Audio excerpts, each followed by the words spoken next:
hari ini ada satu orang milenial bisa menjadi calon wakil presiden. Tetapi ada ribuan milenial, generasi Z, yang peduli pada anak-anak bangsa, yang peduli pada mereka yang termarginalkan. Ketika mereka mengungkapkan pendapat, ketika mereka mengkritik pemerintah, justru mereka sering dihadapi dengan kekerasan.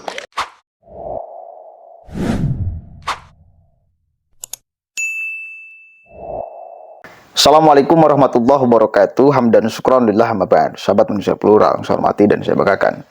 Masih nonton debat ya? Debat perdana loh. Di awal mula Anies Baswedan sudah mengeluarkan pernyataan penyerangan kepada Gibran Rakabuming Raka.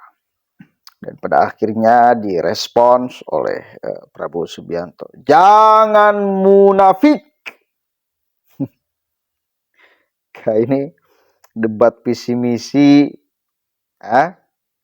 Debat visi misi ini nih. Kita coba cek dulu sama-sama nih videonya ya.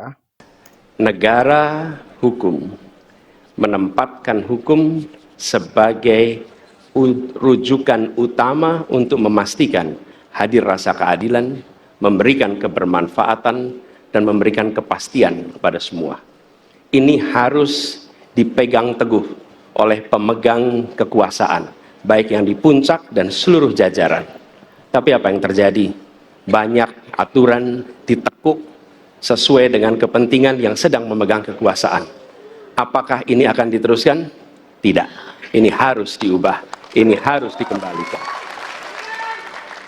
Kemudian kita menyaksikan betapa pada hari-hari ini tatanan ketika kita menyelenggarakan pemerintahan sering tidak sesuai dengan prinsip-prinsip hukum yang kita pegang. Karena itulah kami melihat perubahan ini harus kita kembalikan. Negara ini adalah negara hukum, bukan negara kekuasaan. Dalam negara hukum, kekuasaan diatur oleh hukum. Dalam negara kekuasaan, hukum diatur oleh penguasa. Dan kita tidak menginginkan itu terjadi. Pada saat ini, kalau kita lihat hukum itu harusnya tegak begini. Inilah hukum. Dalam kenyataannya, dia bengkok. Dia tajam ke bawah, dia tumpul ke atas. Dan kondisi ini tidak boleh didiamkan, tidak boleh dibiarkan, dan harus berubah. Karena itu kita mendorong perubahan, mengembalikan hukum menjadi tegak kepada semuanya.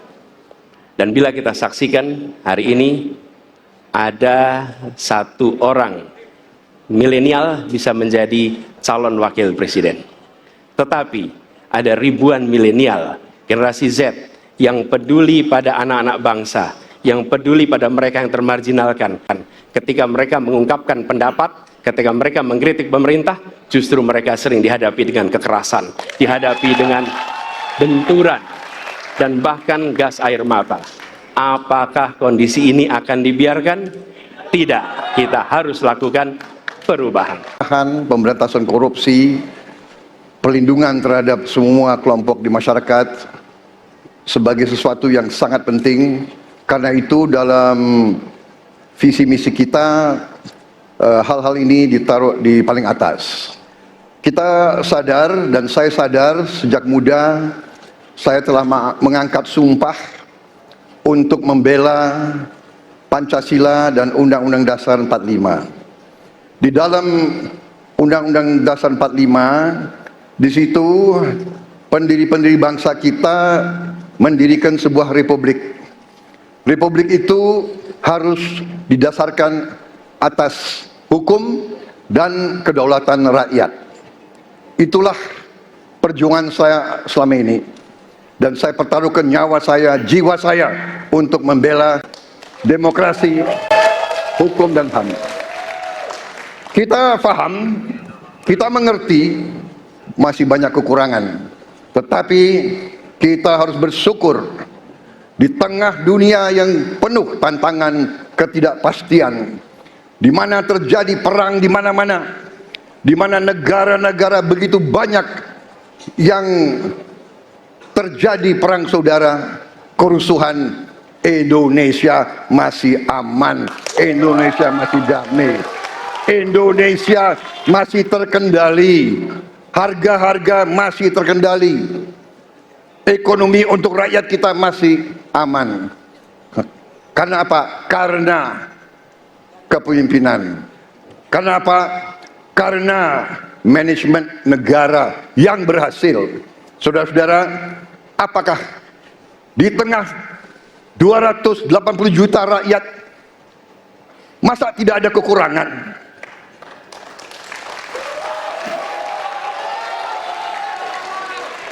Tetapi kita harus arif, kita harus dewasa, dan kita tidak boleh munafik.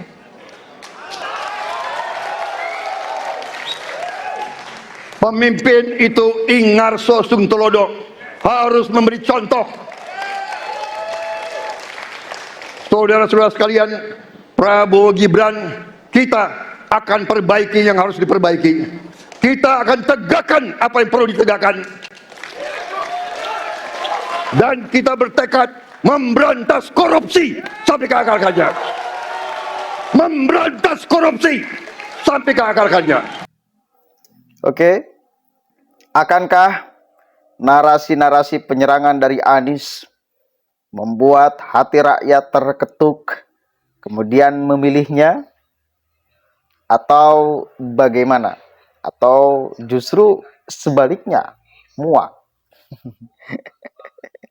Karena diawali oleh Anies yang kemudian menggunakan narasi-narasi penyerangan, akhirnya Prabowo merespons dengan bahasa-bahasa jangan munafik.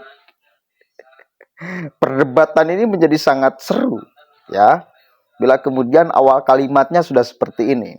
Dan pada akhirnya juga Ganjar ikut-ikutan di dalam narasi-narasinya, ya,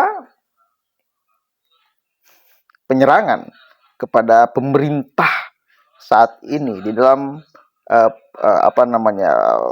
keadilan dan kesetaraan.